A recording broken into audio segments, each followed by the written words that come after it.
বন্ধুরা, আজকে আমি আপনাদের জন্য আটা আর গুড়ের খুবই সিম্পল একটা কেক রেসিপি নিয়ে আসলাম। ঘরে থাকা কয়েকটি উপকরণ দিয়ে কিন্তু এই রেসিপিটা আপনারা খুব কম সময়ের মধ্যেই তৈরি করে নিতে পারবেন। আর এই কেকগুলো কিন্তু আপনারা বিকেলবেলা চায়ের সঙ্গে খেতে পারেন, আর বাচ্চাদের স্কুলের টিফিনেও কিন্তু দিতে পারেন। রাধে কৃষ্ণ বন্ধুরা, আমি টুলটুল, আর এই টুলটুলের রান্নাঘরে আপনাদের সবাইকে স্বাগত। আজকে আমি আপনাদের জন্য নিয়ে আসলাম আটা গুড়ের কাপ কেক। তাহলে চলুন আমি কি করে এই কেকগুলো তৈরি করছি দেখে নেওয়া যাক। সবার প্রথম আমি এখানে একটা পাকা কলা নিয়ে নেব। কলাটাকে টুকরো করে একটা মিক্সি জারের মধ্যে নিয়ে নেব।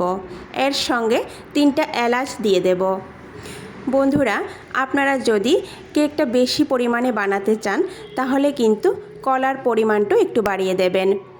এরপর আমি এখানে ছোট একটা বাটি নিয়ে নেব, আর সেই বাটি মেপে প্রায় হাফ বাটি পরিমাণ গুড় দিয়ে দেব।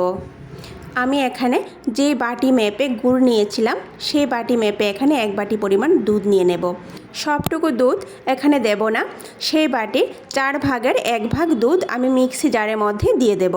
তারপর সবগুলো উপকরণ একসঙ্গে পেস্ট করে নেব। কলা আর গুড় এখানে পেস্ট হয়ে গেছে, একটা বাটির মধ্যে নিয়ে নেব। এবার এই ব্যাটারের মধ্যে আমি 4 কাপ মেপে 3 ভাগের 1 ভাগ সাদা তেল দিয়ে দেব। আপনারা সাদা তেলের বদলে কিন্তু ঘিও ব্যবহার করতে পারেন। তারপর half table spoon coffee powder দিয়ে দেব। কফি পাউডারটা এখানে একদম অপশনাল, হাতের কাছে থাকলেই দেবেন। এবার এই সবগুলো উপকরণ আমি ভালো করে মিশিয়ে নেব। এবার বাটির উপর একটা চালনি বসিয়ে দেব, আর যে বাটি মেপে আমি গুড় নিয়েছিলাম সেই বাটির 1 বাটি এখানে আটা নিয়ে নেব। এখন আটাটাকে ভালো করে চেলে নেব। আটা এখানে আমি ভালো করে চেলে নিয়েছি। এবার এই বাটির মধ্যে আমি সামান্য পরিমাণ লবণ দিয়ে দেব। হাফ টেবিল স্পুন মানে চা চামচের 1 চামচ পরিমাণ বেকিং পাউডার দিয়ে দেব, আর চা চামচের 4 ভাগের 1 ভাগ মানে খুবই সামান্য পরিমাণ বেকিং সোডা দিয়ে দেব। আর সবার শেষে বেকিং পাউডার আর সোডাকে অ্যাক্টিভেট করার জন্য 2 চামচ পরিমাণ লেবুর রস দিয়ে দেব। এবার মিশিয়ে নেব। বন্ধুরা, আটা দিয়ে তৈরি কেকের ব্যাটার একটু ঘন হবে। দেখুন বন্ধুরা, ব্যাটার কিন্তু খুব ঘন। এবার আমি এই ব্যাটারের মধ্যে অল্প অল্প করে দুধ দিতে থাকব, আর ব্যাটার মেশাতে থাকব। একসঙ্গে কিন্তু ব্যাটারের মধ্যে খুব বেশি দুধ দিয়ে দেব না, এইভাবে অল্প অল্প করে দুধ দিয়ে মেশাতে থাকব। আমি এখানে 1 বাটি দুধ নিয়েছিলাম, কিন্তু সবটুকু দুধ আমার এখানে লাগেনি। 1 বাটির 4 ভাগের 3 ভাগ দুধ লেগেছে, আর 1 ভাগ রয়ে গেছে। দেখুন বন্ধুরা, ব্যাটারের ঘনত্বটা এর থেকে কিন্তু ব্যাটার আর পাতলা হবে না। এইভাবে আমি কেকের ব্যাটারটাকে একই দিকে ভালো করে মিশিয়ে নেব। আবার বেশিক্ষণ সময় ধরেও কিন্তু মেশানোর দরকার নেই। এবার চা খাওয়ার জন্য যে কাগজের কাপগুলি থাকে সেইগুলি আমি এখানে নিয়ে নেব। এখানে আমি 8টি কাপ নিয়েছি, আর প্রত্যেকটি কাপের মধ্যে খুবই সামান্য পরিমাণ সাদা তেল দিয়ে দেব। এবার পুরো কাপের মধ্যে সাদা তেল লাগিয়ে নেব। কেক তৈরি করার জন্য কাপ এখানে আমার রেডি হয়ে গেছে। এবার প্রত্যেকটি কাপের মধ্যে আমি ব্যাটার নিয়ে নেব। এখানে পুরো কাপ ভরে কিন্তু ব্যাটার নিয়ে নেব না, অর্ধেক কাপ ফাঁকা রেখে দেব। দেখুন, একটি কাপের মধ্যে আমি ব্যাটার নিয়ে নিয়েছি। এইভাবে প্রত্যেকটি কাপের মধ্যে ব্যাটার নিয়ে নেব।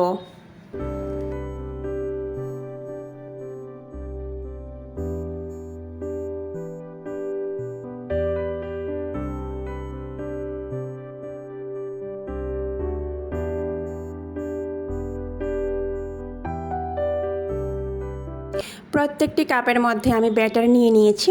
এবার প্রত্যেকটি কাপগুলিকে একটু ঝাঁকিয়ে নেব। দেখুন, পুরো কাপ ভরে কিন্তু এখানে ব্যাটার নেইনি, অর্ধেক ফাঁকা রেখেছি। এবার উপরে ড্রাই ফ্রুটস দিয়ে সাজিয়ে দেব। আমি এখানে আখরোট টুকরো করে নিয়েছি, আপনারা যে কোনো ড্রাই ফ্রুটস এর উপরে সাজিয়ে দিতে পারেন। এবার কেকগুলো বেক করার জন্য 2টা স্টিলের প্লেট নিয়ে নেব, আর সেই প্লেটের মধ্যে কাগজের কাপগুলো নিয়ে নেব। দেখুন, 2টা প্লেটের মধ্যে কিন্তু আমি কাগজের কাপগুলি উঠিয়ে নিয়েছি। এবার বেক করে নেব। আগে থেকে চুলায় একটা প্যান বসিয়ে তার উপর একটা স্ট্যান্ড রেখে 5 মিনিটের জন্য প্রিহিট করে নিয়েছিলাম। এবার প্লেটটাকে স্ট্যান্ডের উপরে বসিয়ে দেব। তারপর কম আঁচে ঢেকে 35 মিনিটের জন্য বেক হতে দেব। আর এই ঢাকনার ছিদ্রটাকে একটা কাগজ দিয়ে বন্ধ করে দেব। ফিরে আসছি বন্ধুরা 35 মিনিট পর। ফিরে আসলাম 35 মিনিট পর।